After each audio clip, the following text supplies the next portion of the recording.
Too many folks only get spiritual when life gets hard. Bills piling up, relationship falling apart, job on the line, now you want to get down on your knees. But where was that prayer when things were good? Do you think it's only meant for trouble? No, prayer is maintenance, not just repair.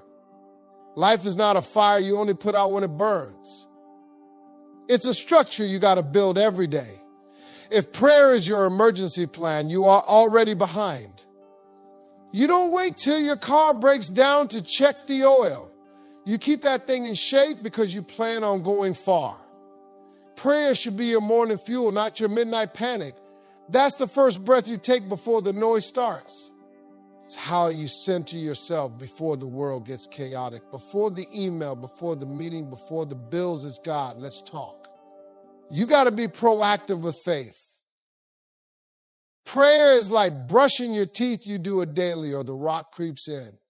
Spiritually, mentally, emotionally, if you are not covering yourself daily, you are walking through a war zone with no armor.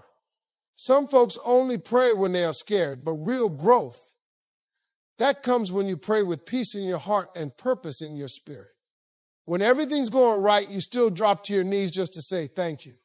Prayers are not just for asking, it's also for aligning. It's you saying, I'm in partnership with you. I trust your hand over my plans. And that's power. That's bigger than panic mode faith. The strongest people you know didn't wait for life to knock them down to start praying. They were already covered. They built that relationship with God early. So when the storm hit, they weren't surprised they were already in the boat. You got to shift your mindset. Prayer isn't just a fixer, it's a foundation. If your first response is prayer, not panic, you are already playing the game with a different kind of confidence. Every time something doesn't move, you go right back and pray like God missed it. Lord, I know I said this yesterday, but just in case you didn't catch it, stop it. He's not deaf. He's not distracted. You don't need to file the same request 47 times. The moment you opened your mouth, he logged it. And trust me, his system doesn't crash. But what's happening is you don't see progress, so you think he forgot. No, he's just not giving you play-by-play updates like Amazon delivery tracking. You don't plant a seed and dig it up every day to make sure it's still there. You trust the soil. You water it. You give it time. You don't call the gardener every morning and panic like, hey, is it growing yet? Are the roots working? That's how your prayer works. The danger in re-praying out of fear is that you start praying from lack. You move from faith into anxiety. Now, your words don't sound like belief, they sound like begging. And begging or not trusting. That's desperation in disguise. Some of y'all confuse repetition with faith. But real faith is rest. Real faith says, I told God, now walk like it's handled. That's the vibe. That's the energy you carry when you believe he's working. You got to stop picking at the scab. The healing's happening, but you keep messing with it. Leave it alone. Let God do his part. He is not slow, he's strategic. Prayer is not a courtroom where you got to argue a case every day to get a ruling. He's already working the situation. The question is, are you trusting or are you micromanaging? When you say amen, that should be your cue to move like it's done. Not to start pacing around waiting for signs. You are not waiting for proof. You are living like the promise is in motion. You can't hold God's hand and bite your nails at the same time. You got to choose. Either you trust him or you don't. You can't pray like a warrior and then worry like a victim. That's spiritual confusion. Have you ever seen someone give something to a mechanic, then stand over him while he fixes it? That's what you are doing with God. I trust you, Lord, but let me just stay close in case you need help. Sit down. Let him work. Worry is wasted imagination. It takes your mental energy and spins stories that are not even real yet. Meanwhile, your faith is sitting there like, are we going to do this or not? You keep going back and forth. One day you're on fire. The next day you are in panic. Those are not stable. Faith doesn't ride emotional waves. It stands firm even when the winds blow hard. Worry is fear rehearsing failure. but prayer is confidence rehearsing victory. You can't do both. You got to feed one and starve the other. So who's at your dinner table today, faith or fear? You can't claim peace if your thoughts are running wild. You got to train your mind to stop jumping to worst case scenarios. Every time worry creeps in, shut it down with what you already know. I prayed. God heard me. It's in motion. You are not built to carry stress and faith at the same time. One will always crush the other. And if you let worry win, you are going to walk like God has never done anything for you before. The next time worry tries to creep up, say it out loud. I already prayed about this. God's got it. I am not picking it back up. That's how you walk in spiritual authority. You keep looking at the clock like God is late. He missed the deadline you gave him. But here's the truth. God is not on your calendar. He doesn't care about your 5-year plan, your end of the month goal, or your timeline. You made that up. He's looking at the big picture of your character, not your comfort. See, you want the blessing now, but God's trying to make sure the blessing doesn't break you. You are asking for elevation without preparation. You are begging for the stage, but you have not built the strength to stand on it yet. He is not holding it back to hurt you. He's holding it back so it won't crush you. God's delays are never random. You might think he's being slow, but he's being strategic. There's something he's teaching you in the meantime. Maybe it's patience. Maybe it's humility. Maybe it's discipline. But one thing's for sure, he's working on you while you are waiting on it. Development seasons don't feel good because they are full of stretching. You feel overlooked. You feel stuck. But what's happening is that God is strengthening your foundation. Because if he gave you everything you are asking for today and you are still fragile, it'll all fall apart by next week. Have you ever tried building muscle without lifting weights? It doesn't work. Growth requires resistance. So when life gets heavy, it's not punishment, it's training. You are not being forgotten, you are being fortified. You are not being skipped, you are being shaped. We're out here asking for level 10 blessings with level 2 maturity. You want the throne, but you have not survived the wilderness yet. And God loves you too much to promote you too soon. He'd rather have you prepared than popular. What good is a platform if it breaks you? Look at anyone who got what they wanted too early: fame, money, opportunity, and didn't have the character to sustain it. It became their downfall. And God doesn't want that for you. So if he's holding it back, it's because he's holding you up. So instead of saying, God, why not now? Start asking God, what are you teaching me? That shift in mindset takes you from frustration to focus, from panic to purpose, from whining to winning. Because now you are not just waiting, you are growing. You keep thinking because it hasn't happened yet, it's never going to happen. That's where your faith starts leaking. You check your email, your phone, your bank account, no sign. So you assume the answer is no. But God's silence is not rejection, it's preparation. Just because you don't see movement doesn't mean he's not moving. Have you ever ordered something online and it says processing? That doesn't mean the order's canceled. It just means it's not at your door yet. But the system already has it. That's how your prayer works. Heaven's already working the logistics. Just because it hasn't shown up doesn't mean it's not coming. You got to stop giving up at the 11th hour. Some of you are right at the edge of the breakthrough, but you keep walking away because it's taking longer than you thought. You think delay means denial. A delay means it's still in the oven. And pulling something out too early will leave it raw and undercooked.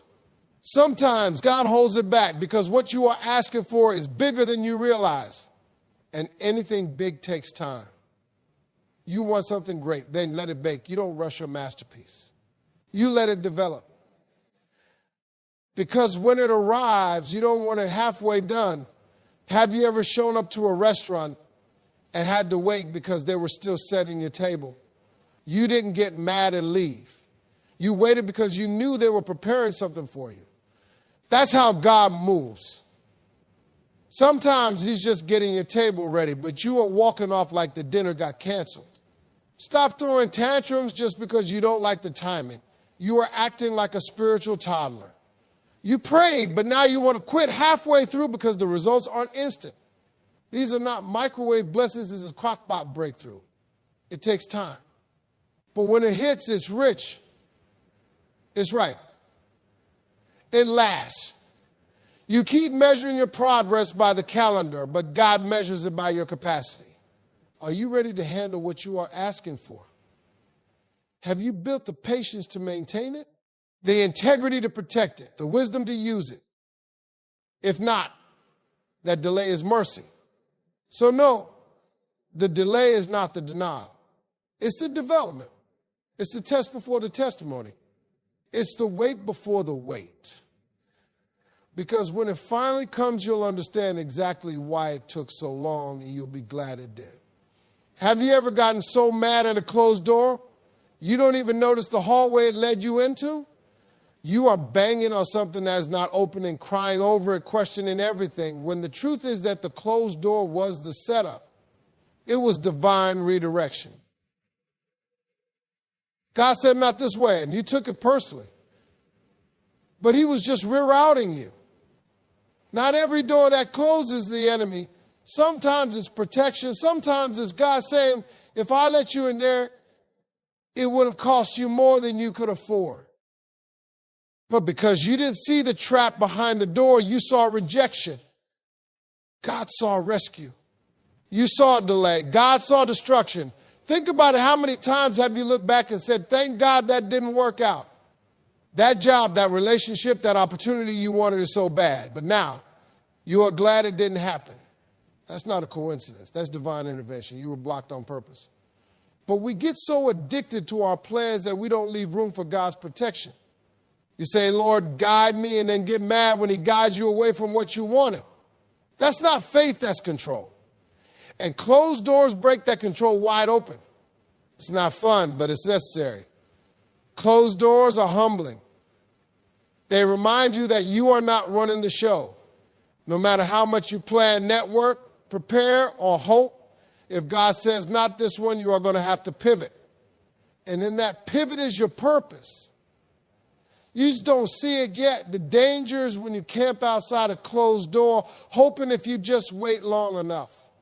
Meanwhile, life is moving, God is speaking, and you are stuck in yesterday's opportunity. Closed doors aren't waiting rooms. They are signals to move. Sometimes the no is what leads you to the real yes. You were about to settle. You were about to shrink. But that closed door forced you to dream bigger, pray deeper, and walk down a path you never considered. And guess what? That path was the plan all along. So don't curse the closure. Don't let it define your worth or question your calling. Just know it wasn't rejection, it was redirection and the detour. That's where the real growth begins. You are out here asking God for the feast, but you don't want to pick up a knife, don't want to stir the pot, don't want to get your hands dirty. You say, Lord, prepare a table before me, but you are still sitting on the couch waiting for the bell to ring. This is not room service, it's work. And prayer without hustle is a wish list. God is not your chef. He'll give you the recipe, he'll hand you the ingredients, but you still got to cook. You want the business, but won't write the plan. You want the healing, but won't change your habits. You want the opportunity, or won't even show up prepared. That's spiritual laziness disguised as faith. You can't just pray for overflow while keeping your hands in your pockets. You got to work for what you prayed for. Faith moves your mouth, but discipline moves your feet. And God honors motion, not just emotion. He is not responding to your tears. He's responding to your grind. Everybody wants the table, but few want to learn how to set it. You want the reward, but not the responsibility. You want the spotlight, but not the sweat. God's not going to bless what you are not willing to build. You have to match your prayer with effort. And not a halfway effort, real investment. Some of while all are waiting for the door to open. But you haven't even knocked. You haven't knocked, haven't emailed, haven't practiced, haven't planned, but you are praying heavily. That's not faith. That's fantasy. God doesn't bless laziness. He blesses stewardship. He blesses consistency. It's easy to romanticize the outcome and ignore the process. But the kitchen is where the heat is. That's where the cutting happens, the timing matters, and the sweat rolls down your face. That's where things get real. And if you are not willing to handle that pressure, don't ask for the plate. You don't get the harvest just because you believe in fruit. You get it because you planted the seeds, watered the ground, pulled the weeds, and waited through dry seasons. Faith plants it. Work grows it. Obedience reaps it. That's the process. There are no shortcuts in kingdom work. So the next time you pray for the table, ask yourself, am I even in the kitchen? Am I chopping? Am I stirring? Am I seasoning my skills? If not, don't complain when you are still hungry. Because the table is already in progress, but you got to help set it up. You keep thinking God's silence means he's not listening. Like he forgot about you. You are sitting there like, God, did you even hear me? Let me tell you something. He heard you the first time. He's just not responding how you want when you want. Because he's not ignoring you. He's orchestrating something way bigger than what you are asking for. Sometimes God goes quiet because he's working behind the scenes. Have you ever watched a play? When the stage goes dark, that doesn't mean the story's over. It means the next scene is being prepared. And when those lights come back on, the setup will blow your mind. That's what God's doing, shifting things you can't even see yet. You want confirmation, he's giving you construction. He's building something in silence. You don't hear him, but he's arranging connections, shifting people, moving obstacles, and aligning resources. You keep thinking the delay is about you. But this setup involves more than just you. It includes every piece of your purpose. The reason you are not getting instant answers is that what's coming is too strategic to rush. If he gave it to you now, you fumble it. Or the people involved wouldn't fund be ready. Or the space you need to fill has not even been built yet. So he's setting it all in motion without explaining every detail to you. We get so caught up in what's not happening, we forget how God works. He's not just reactive, he's intentional. He's already at the end of your story working backward. So what feels like silence is set up? What feels like distance is designed? He's positioning you, not punishing you. Think back how many times has something random lined up perfectly later on. That job you didn't get open the door to the one you needed. That relationship that fell apart before the one that healed you. That delay saved you. That wasn't a coincidence. That was the setup. And it didn't make sense then, but now it does. You have got to stop equating silence with absence. Just because you don't hear God doesn't mean he's gone. He's just quiet in this chapter. Because your faith needs to be louder than your fear. This is where trust grows not in the noise, but in the stillness. That's where he builds your spiritual muscle. So no, you are not being ignored. You are being positioned. You are not forgotten. You are being prepared. God is setting you up for something bigger than you prayed for, deeper than you imagined, and stronger than you expected. And when it shows up, it'll be right on time. It's time. You are praying hard, fasting, speaking life, and that's good. But let me tell you something real. Some of the things you have been praying for aren't waiting on God. They are waiting on you, waiting on your obedience. You keep asking God to move, but he's waiting for you to do what he already told you to do. You want a breakthrough, but you are ignoring the instructions. You want a financial increase, but won't budget. You want healing, but won't stop doing what's breaking you down. You want clarity, or won't let go of confusion. God already gave you the word. You just don't like what it requires from you. Obedience is not about comfort. It's about commitment. God will often give you a direction before he gives you a destination. He'll say, go here, stop that, call them, quit this, and it won't make sense at first. But when you obey, the next door opens. Not before. You don't get step 2 until you act on step 1. See, we love the idea of answered prayer. We just don't like the process attached to it. But obedience is the process. It's the access point to the next level. The blessing is real, but it's locked behind your willingness to trust God more than your logic. You can't say, God, I trust you, and then ignore his direction when it's inconvenient. Sometimes we treat prayer like a transaction. God, I prayed, now give me. But this is not a vending machine. This is a relationship. And in a real relationship, trust looks like obedience, even when it's uncomfortable, even when it doesn't match your timeline, even when it costs you something. You say you want peace, but are you willing to walk away from the chaos God already told you to leave? You say you want purpose, but are you willing to close the doors that he said are no longer for you? God won't bless what you are not willing to surrender. And some answers only come after that step of obedience. God is not withholding the blessing. He's testing your alignment. He wants to know, can you follow before you receive? Can you trust before you see? Can you move before you understand? The answer to your prayer is often waiting on the other side of your yes, not your wish or yes.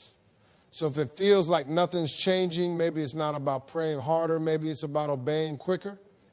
Go back and ask, what did God already tell me to do that I haven't done yet? Because some doors don't open with keys, they open with obedience. You keep saying you have faith, but every time pressure shows up, it's doubt grabs the mic.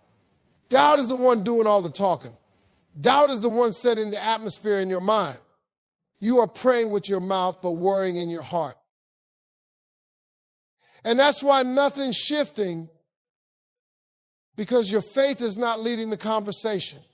Faith isn't just something you say, it's something you walk in, live in, and move in. And when doubt becomes the dominant voice in your head, it cancels out the power of the faith you claim to have. You can't believe and panic at the same time. One will always override the other.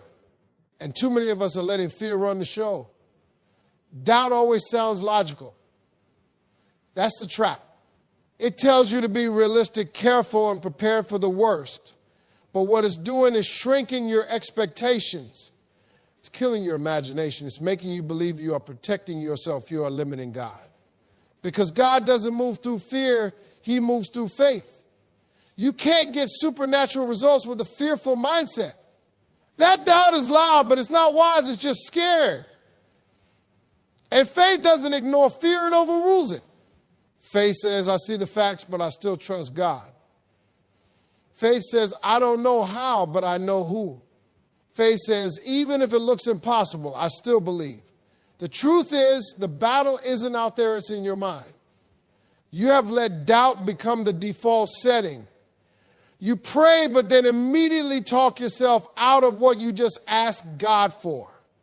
You dream big, but then start listing all the reasons why it won't happen. You fast. You worship, but your inner dialogue is sabotaging your breakthrough. You got to check what's feeding your doubt. Who are you listening to? What are you watching? What thoughts are you entertaining all day? Because faith comes by hearing, but so does fear. If you feed your mind fear-based content all day, you can't expect your spirit to respond in faith. Garbage in, garbage out. Sometimes the most spiritual thing you can do is shut down the voice of doubt. Cut it off mid-sentence. You have to treat it like a liar, not a guide. Every time you believe it, you walk a little further away from what God promised you. Faith doesn't grow by accident, it grows by choice. You got to choose to believe. Even when doubt's screaming, you have got to flip the volume.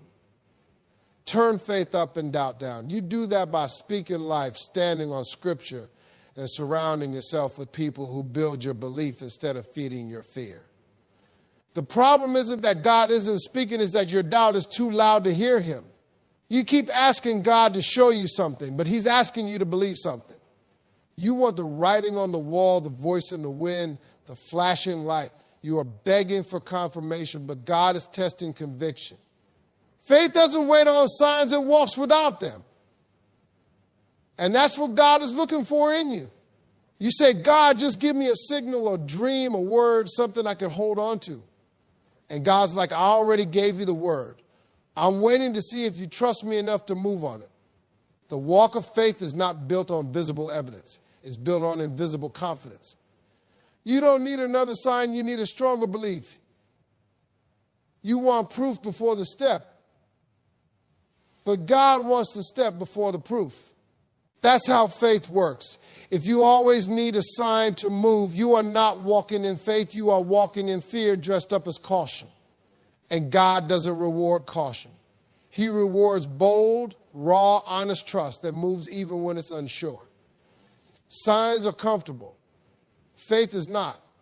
Faith will stretch you, make you uncomfortable, and make you risk looking crazy.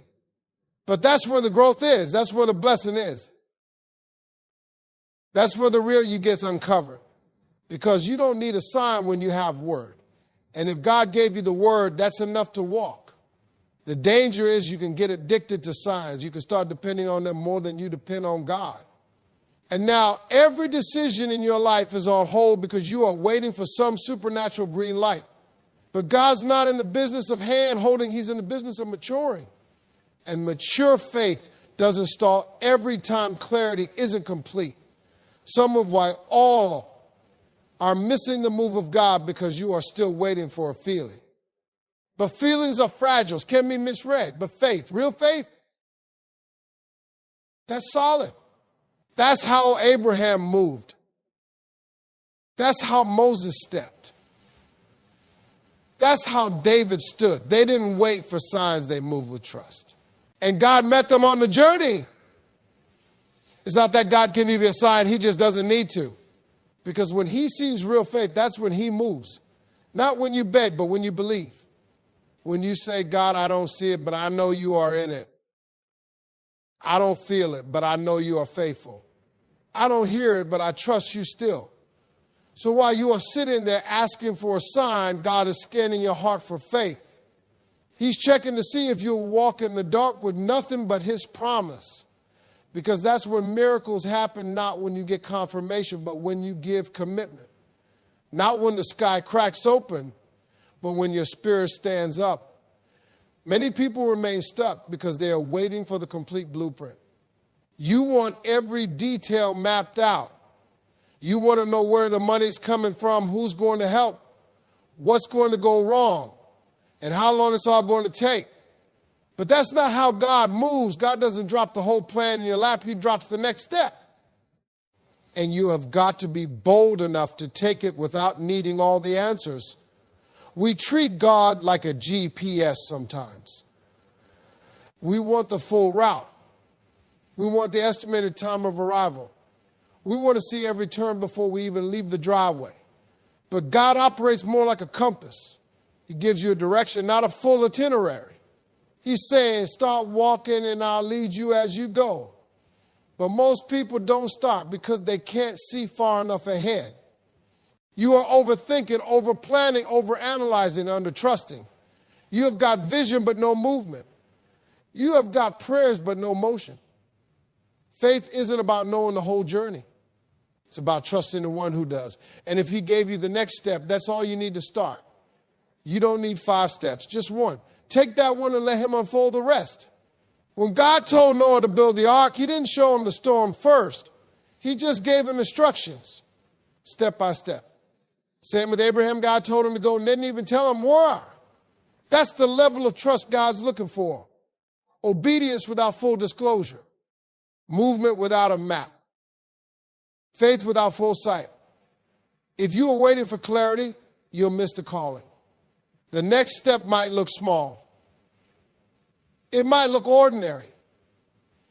It might even look disconnected from the big dream in your heart, but it's not.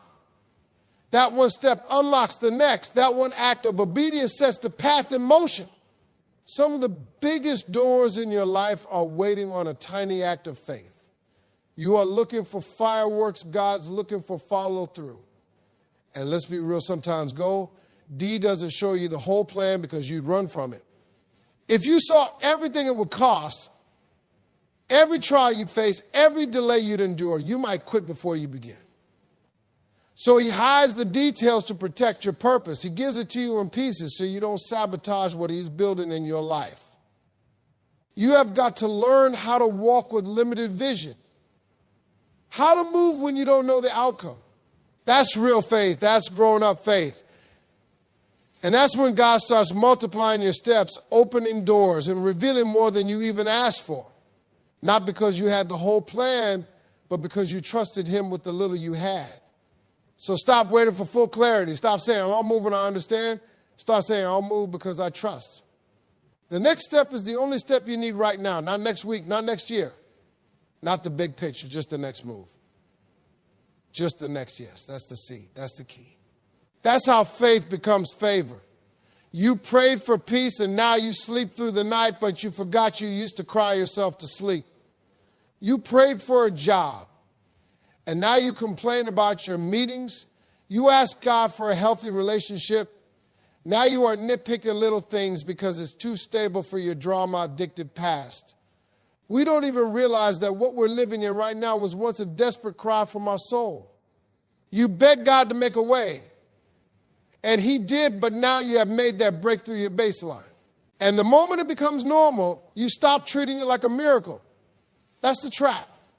You move on so fast to the next goal, the next upgrade, the next level, that you forget to praise him for what he has already done. Gratitude fades in the chase for more. We've gotten so addicted to progress, we treat answered prayers like pit stops. We don't stop and thank God. We glance at the blessing and keep running. You are looking for God in the next season while ignoring how loud he was in this one. You want more provision, more growth, more success, but you haven't even fully celebrated the last harvest he gave you. You used to dream about being where you are. Go back and check your old journals. Remember those late nights when you prayed for this exact moment. The job, the home, the healing, the opportunity. It might not look exactly like you imagined it, but it's here. And just because it came wrapped in responsibility doesn't mean it isn't the blessing you begged for. Sometimes we mislabel peace as boredom. We mislabel stability as stagnation. But maybe you are not stuck. Maybe you are standing in the middle of the answered prayer and you have just forgotten how far you have come. That's the danger of always looking ahead. You miss the miracle you are walking in right now. You keep asking God what's next, but he's still waiting on your praise for what was. He didn't just come through, he came through big. But the longer you live in a state of constant desire, the more ungrateful your spirit becomes. It's not wrong to want more, but it is wrong to forget what he's already done while you chase what's next. Gratitude resets your perspective. It brings balance back. When you stop and say, God, I see what you did, it grounds you. It reminds you that you are not self-made.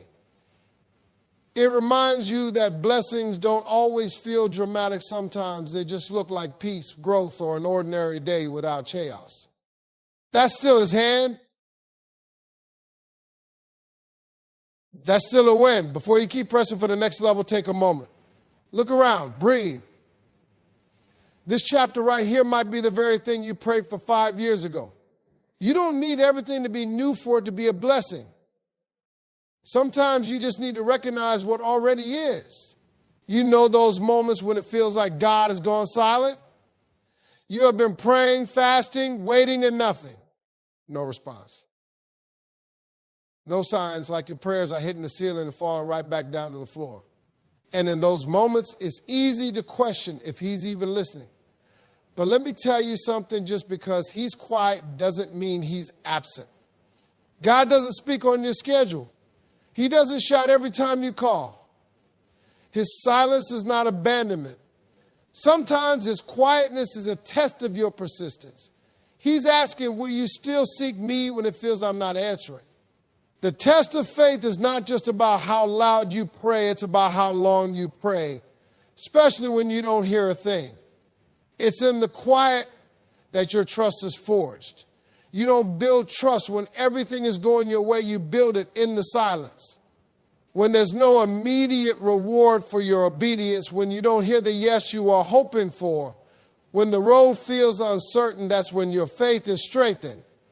It's easy to pray when you are getting answers left and right, but it's the unanswered prayers that test your character.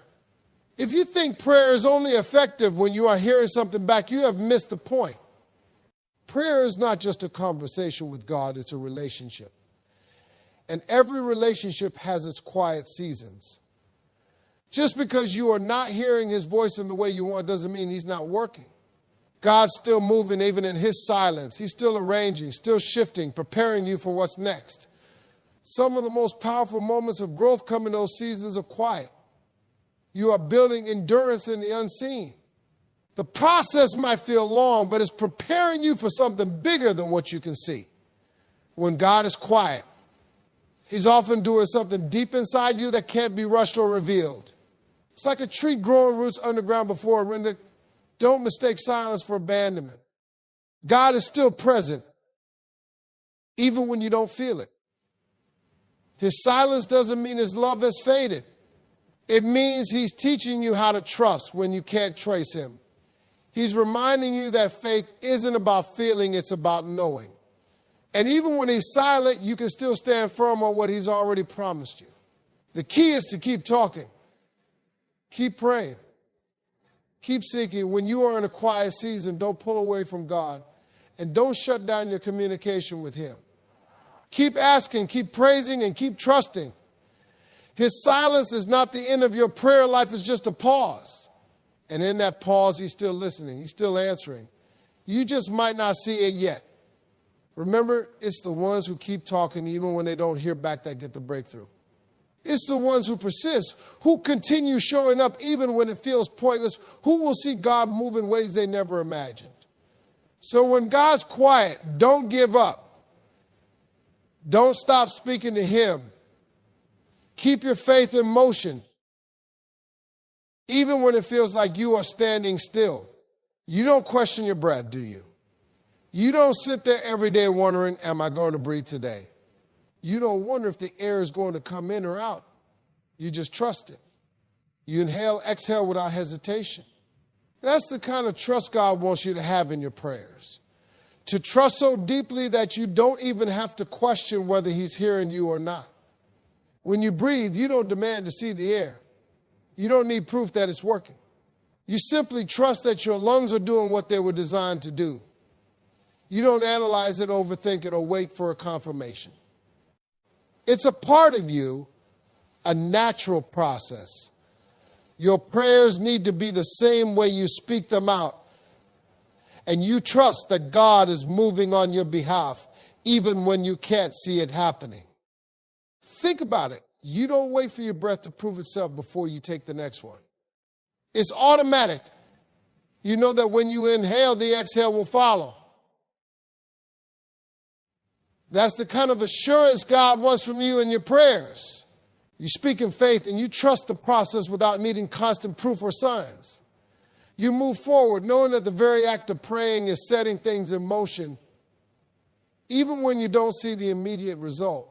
Too often we treat prayer like a gamble. We throw up a prayer and wonder if it'll stick, if it'll work, if God will respond.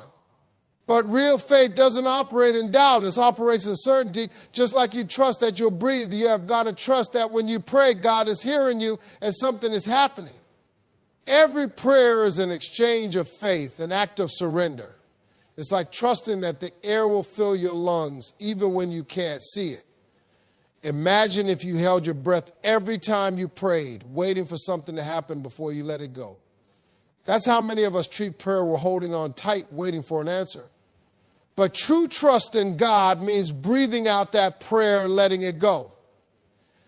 You have spoken it, and now you trust he's got it. You let it go, knowing it's not up to you to make it happen. It's up to him.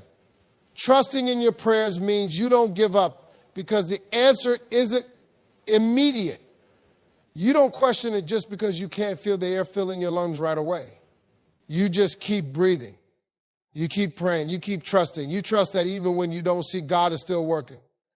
You trust that just because you can't control the outcome, it doesn't mean it's not already in motion. If you can trust in something as simple as your breath, then why can't you trust in something as powerful as your prayer? Your breath is a reminder of life. Your prayer is a reminder of faith. One is physical, the other is spiritual. Both require trust. You don't need to control them. You don't need to micromanage the process. You simply have to believe that when you let go, it's being handled. Trust in your prayers the way you trust in your breath naturally consistently without hesitation. You know that when you speak them, they are not just words in the air, they are forces in motion. And just like your breath fills your lungs, your prayers fill the atmosphere, shifting things you can't see, making things happen you don't even know about yet. So trust that when you pray, it's already working. Trust it like you trust your breath.